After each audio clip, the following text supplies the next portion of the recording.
सत श्री अकाल जी, स्वागत है डेली पोस्ट पंजाबी ते अज तुहानू एक ऐसी बच्ची नाल मिलावांगा। उहदे च इन्ने गुण है, इन्नी विद्या है। किसान अंदोलन तो इस कदर प्रभावित हुई कि महाराष्ट्र तो इकल्ली किसान अंदोलन में पहुँच गई। ये भी नहीं पता सी कि किद्दां मदद करनी है किसानां दी, किद्दां नहीं करनी है, पर जज्बात बहुत वड्डे सी।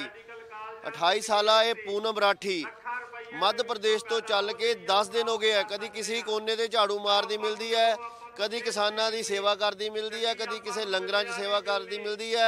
जज्बात बहुत वड्डे है। हर एक व्यक्ति, हर एक बंदा, हर एक बच्चा, बीबी, भैणां, औरतां इस अंदोलन में महायज्ञ में अपना हिस्सा पा रही। उन्हों दी भावनावां बहुत वड्डियां ने। सो तुहानूं मिलांदे आ पूनम राठी नाल। पूनम, स्वागत है आपका डेली पोस्ट पंजाबी पे। जी नमस्कार। इधर आ जाओ। मेरा नाम पूनम राठौर है। मैं मध्य प्रदेश ग्वालियर ज़िले से हूँ। ग्वालियर में भी एक स्मॉल टाउन है मोहना, वहाँ से बिलोंग करती हूँ। पूनम, आपकी एज कितनी है? सबसे पहले ये बताइए, थोड़ा इधर आ जाइए। एज मेरी 28 है। 28 साल की हूँ मैं देख रहा था आप कहीं कभी झाड़ू लगाते हैं, कभी सफाई करते हैं। पहले ये बताइए कि मध्य प्रदेश से कैसे आ गए और अपना परिवार के बारे में बताइए, और आप कितना पढ़े लिखे हैं, और ये सेवा भावना करने का मन कैसे, और अकेले चले आए और यहाँ कैसे रह रहे हैं, सब चीज़ों के बारे में विस्तार से। एक्चुअली मैं अभी मेरे दादाजी तो मेरे मम्मी पापा बचपन में ही एक्सपायर हो गए थे, मैं जब छोटी थी। लेकिन दादा दादी ने परवरिश की, और दादाजी मेरे बहुत सोशल थिंकिंग रखते थे। उन्होंने समाज के लिए सोचना सिखाया, उनसे सीखा, उनसे इंस्पिरेशन मिली। फिर एजुकेशन भी उन्होंने पूरा अपना प्रयास किया कि वो दे पाएँ जितना भी उनसे बना। एक टाइम पे एजुकेशन जो होती है यहाँ पर, मतलब समझ में आया कि मम्मी पापा बचपन से चले गए। मम्मी पापा मतलब जब मैं 9 साल की थी तब पापा एक्सपायर हो गए थे, और जब मैं 13 साल की थी तब मम्मी एक्सपायर हो गई थी। और जब से मम्मी एक्सपायर हुई थी, मम्मी को कैंसर हो गया था, तो मन में एक भावना थी कि मैं भी उस फील्ड में रिसर्च करूंगी, और जो मेरी माँ के साथ हुआ मैं कोशिश करूंगी किसी और के साथ ना हो। कितना पढ़े लिखे हैं पूनम आप अपनी पढ़ाई? जी मेरा MSc हो गया है जूलॉजी से, और B.Ed हो चुका है। 2015 में मैंने CTET भी क्वालिफाई किया। तो एक्चुअली MBBS करने का था, क्योंकि एक मन में इच्छा थी कि मेरे को भी मतलब कैंसर की फील्ड में रिसर्च करनी है कि क्यों लोग इतना मतलब हमारे देश में इससे सफ़र करके और देखते हैं कि हम वो एक टाइम पे नहीं बच पाते हैं। देख रहे आप कहीं झाड़ू लगा रहे हैं, कहीं लंगर में सेवा। सबसे पहले वहाँ से मध्य प्रदेश से यहाँ आने का कैसे मन में आया, और अपनी ज़िंदगी में कभी ऐसा आंदोलन देखा आपने? जी इससे पहले मैंने अपनी लाइफ में कभी इतना बड़ा, इतना अच्छा और इतना पीसफुल मूवमेंट मैंने अपनी लाइफ में कभी नहीं देखा। वहाँ से आने का कैसे मन बना ये? एक्चुअली एक टाइम पर मैंने स्टडी के साथ साथ भगत सिंह का मेरे को पढ़ने का मौका मिला। भगत सिंह को जी, शहीद आजम भगत सिंह। तो उनसे बहुत सारी चीज़ें मेरे अंदर एक प्रेरणा जो उन्होंने डाली कि हर तरह के जो आंदोलन समाज में हुए, उन्होंने उन आंदोलनों में छात्रों का एक बड़ा रोल रहा है। वो कहते थे कि जो भगत सिंह हैं वो उन्होंने कहा है कि छात्रों को काम सिर्फ पढ़ाई करना नहीं है, उस पढ़ाई के माध्यम से अगर वो समाज में कुछ बदलाव कर सकते, समाज में कुछ गलत हो रहा है उसके खिलाफ अगर वो बोलते नहीं हैं, तो ऐसी शिक्षा को हम निकम्मी मानते हैं। ऐसा भगत सिंह का मानना था। तो इतना बड़ा फैसला अकेले आ गए मध्य प्रदेश से, तो ये कैसे इतना बड़ा फैसला? लड़कियां तो डरती हैं। इतना बड़ा फैसला यहाँ के जो क्या देखा मैंने अभी तक, वहाँ उस साइड का जो माहौल है, इतना बड़ा जो बीड़ा पंजाब के किसानों ने उठाया, इससे पहले कहीं भी मुझे ऐसे देखने को नहीं मिला। यहाँ रहने की व्यवस्था होगी आपकी? अब रहने खाने जी यहाँ रहने का, खाने का सारा अरेंजमेंट यहाँ है, और जिस तरह का यहाँ का एक एनवायरनमेंट मुझे देखने को मिला है, मतलब मैं बहुत ज़्यादा इस चीज़ से खुश हूँ कि यहाँ के जो लोग इतना सेवा भाव रखते हैं। मतलब किस तरीके से वो आंदोलन को आगे बढ़ाने के लिए वो अपनी हर तरह की सेवा दे रहे हैं, चाहे खाने पीने की हो, रहने का हो। इतने सारे भाई हैं, मुझे कहीं भी ऐसा अनसेफ फील नहीं हुआ कि लड़की हूँ तो अनसेफ फील हो। बने रहना हमारे साथ। ये देश की त्रासदी है, ਇਹ ਐਮਟੈਕ ਟੈਟ ਪਤਾ ਨਹੀਂ ਕਿੰਨੇ ਟੈਸਟ ਕਲੀਅਰ ਕਰਕੇ 28 ਸਾਲਾਂ ਦੀ ਕੁੜੀ।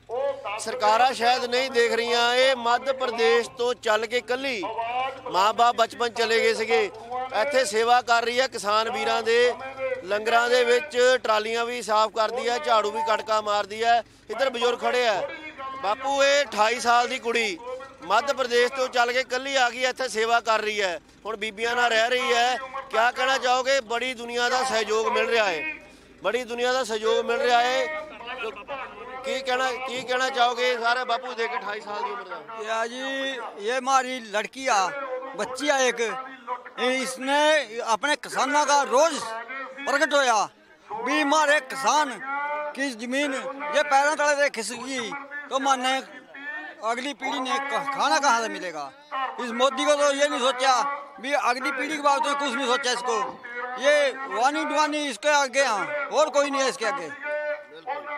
और भी वीर पूनम रोके रहना देखो लैके हत्थां विच स्लोगन अपनियां मंगां नूं लैके बच्चे नौजवान बजुर्ग सब नाल 28 साल दी ये गुड्डी मध्य प्रदेश तो चल के पूनम राठौर इत्थे आ गई। 10 दिन दा असीं देख रहे सी, कई लोग समझते सी शायद म्यूनसिपैलिटी का कोई वर्कर है, पढ़ी लिखी है, बड़ियां बड़ियां डिग्रियां है। किद्दां देखदे हो इन्हां दे जज्बे नूं? और देखो साडे किसान अंदोलन की प्राप्ति है कि सारे मुल्क तो जो अच्छाइयां ने वो इकट्ठे हो रही ने, तो जिन्ना ये अंदोलन लंबा जाना है तो मुल्क तो जो अच्छे लोग ने वो इकट्ठे होणगे ते समा आएगा जो किसान के जो खेती के काले कानून ने वो रद्द होणगे। असीं हैरान आ इस गल दे, इस तरह के समर्पित लोग पूरे सानू मिल रहे हैं। बहुत इस तरह के दृश्य मिल रहे हैं, तुसीं स्क्रीन ते देख सकते हो। देखण आ रहे हैं महायज्ञ, सरदार भी आ रहे, छोटे भी आ रहे हैं। सो शरीर तो आवाज़ार जरूर कोई हो सकता पर जमीर तो आवाज़ार नहीं है। ये दृश्य है इस महान यज्ञ दे, किसान यज्ञ महा अंदोलन दे। घरों उठ के आ रहे हैं वीर मेरे, उन्होंने लैके आ रहे हैं, वॉकरां च लैके आ रहे हैं या किसी भी सुविधा नाल लैके आ रहे हैं। ये दृश्य है किसान महा अंदोलन दे। पूनम तुहाडे कोल रहने का खर्चा कुछ ऐसा है, कोई दिक्कत परेशानी तो नहीं है? किद्दां आए और वापस कदों जाना है? जी वापस तो तभी जाना है जब ये किसानों का हक उनको मिल जाएगा, ये तीनों काले कानून जो हैं वो रद्द हो जाएंगे, क्योंकि हर तरीके से इनको अगर सोचा समझा जाए तो ना ही किसानों के हित में है ना ही जनता के हित में है। और आपने बताया दादाजी मेरे क्रांतिकारी स्वभाव के हैं, तो उनसे इंस्पिरेशन मिली आपको, तो दादाजी ने फोन पूछा नहीं करके ठीक है हमारी बेटी कैसे है? वो भी एक्चुअल में एक्सपायर हुए 8 साल हो गए हैं, लेकिन उनकी जो घर में कौन है पहले ये बताओ? मुझसे 2 बड़े भाई हैं। तो हालांकि वो जो मेरा जिस तरह का स्ट्रगल रहा है वो उनको पता है कि ये दादाजी ने इसको इतनी हिम्मत तो दे रखी है कि वो चले जाएगी। और मतलब मेरा जो मानना है कि यहाँ मूवमेंट में अगर जिसका भी ज़मीर जिंदा है वो आके शामिल होगा, क्योंकि इस मूवमेंट में शामिल होने के लिए किसान होना ज़रूरी नहीं है, इंसान होना ज़रूरी है, क्योंकि हर इंसान जो रोटी खाता है वो किसान से जुड़ा है। तो केंद्र सरकार को, प्रधानमंत्री जी को क्या मैसेज देना चाहोगे? जो हालात देख रहे हो, 100 से ज़्यादा किसान शहीद हो गए और हालात आपके सामने, भारी सर्दी में बुजुर्गों को बैठना पड़ रहा है, नौजवान बैठे हैं, बच्चे। यही एक जो मुझे देखने को मिला किसानों का जज्बा कि 100 से ज़्यादा जो किसान हैं वो शहीद हो गए हैं, उसके बाद भी डटे हुए हैं। उन पर लाठी चार्ज किया गया, उनका पानी की बौछारें की गई, उसके बाद भी वो डटे हुए हैं। जब इतने यहाँ पर बुजुर्ग से लेके छोटे बच्चे तक के अंदर जो जज्बा, यही मुझे खींच के लाया है यहाँ। और इतने पर भी अगर गवर्नमेंट की आंखें नहीं खुल रही हैं तो मैं उनको कहना चाहूँगी कि आप कितनी और जानें लेना चाहते हैं, आप ऐसा मत कीजिए। और ये जो काले कानून हैं ये ना हमारे हित में है, ना छात्रों के हित में, ना जनता के, ना किसानों के। जहाँ पर जो मेहनत कर रहा है उसी को उसकी मेहनत का फल मिलना चाहिए। ऐसा नहीं होना चाहिए कि मेहनत कोई और करेगा और मुनाफा कोई और कमाएगा। किसानों को पहले बताया गया कि इनको कुछ समझ नहीं है, किसानों को कुछ पता नहीं है। खैर ये तो दुनिया जान गया कि किसान में कितनी नॉलेज है, कितना तजर्बा है और कितनी शक्ति दिया परमात्मा ने। आप तो पढ़े लिखे हो, आप ही केंद्र सरकार को एक और संदेश दे दो। जी, मैं यही कहना चाहूंगी कि किसानों का जो हित है वो किसानों से बेहतर कोई नहीं समझ सकता कि खेती में किस तरह की लागत लगती है, कब किस तरह की खेती, ये सारा प्रैक्टिकल वो खुद करते हैं। सरकार में जो बैठे लोग हैं उन्होंने कभी खेती नहीं की है, उन्होंने कभी कोई बीज डाल के ऐसा काम नहीं किया हुआ है।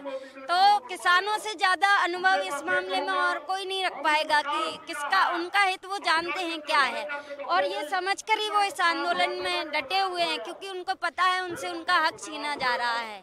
तो इसीलिए मुझे भी एक जो प्रेरणा यहाँ के किसानों से मिली है, जो यहाँ तक खींच के लाई, मैं उनके जज्बे को सलाम करना चाहूँगी। यहाँ के जो किसान हैं जो डटे हुए हैं, और मोदी जी से मैं एक ही चीज़ कहना चाहूँगी कि ये जो काले कानून हैं इन्हें जल्दी से रद्द कीजिए, ताकि ये जो इतना सारे लोग हैं, इतना सारा जो अपना सब कुछ बहुत कुछ छोड़ के यहाँ डटे हुए हैं, वो अपने खुशी खुशी घर जाएं, उनको उनका हक वापस मिले। मैं सरकार से यही उम्मीद करूँगी कि जल्द से जल्द इन काले कानूनों को रद्द करें।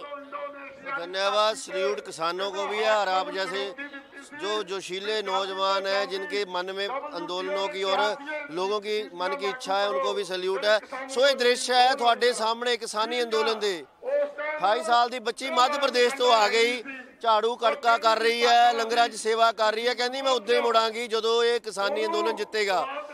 ਦਾਦਾ 8 ਸਾਲ ਪਹਿਲਾਂ ਚਲਾ ਗਿਆ, ਮਾਂ-ਬਾਪ ਉਦੋਂ ਚਲੇ ਗਏ ਜਦੋਂ ਇਹ ਆਪ ਖੁਦ 8 ਸਾਲ ਦੀ ਸੀਗੀ, ਪਰ ਜੋ ਬਜ਼ੁਰਗਾਂ ਤੋਂ ਇਹਨੂੰ ਸਿੱਖਿਆ ਮਿਲੀ ਸੀ, ਇਹਦਾ ਜ਼ਿੰਦਗੀ ਭਰ ਜੀਵਨ ਸੰਘਰਸ਼ ਵਿੱਚ ਗੁਜ਼ਰਿਆ ਸੀ, ਉਹ ਸਾਰੀਆਂ ਚੀਜ਼ਾਂ ਆਪਣੀ ਵਿਰਾਸਤ ਲੈ ਕੇ, ਆਪਣੀ ਜਿੰਨੀ ਸਮਰੱਥਾ ਲੈ ਕੇ ਇਸ ਅੰਦੋਲਨ ਦੇ ਵਿੱਚ ਆ ਗਈ ਹੈ।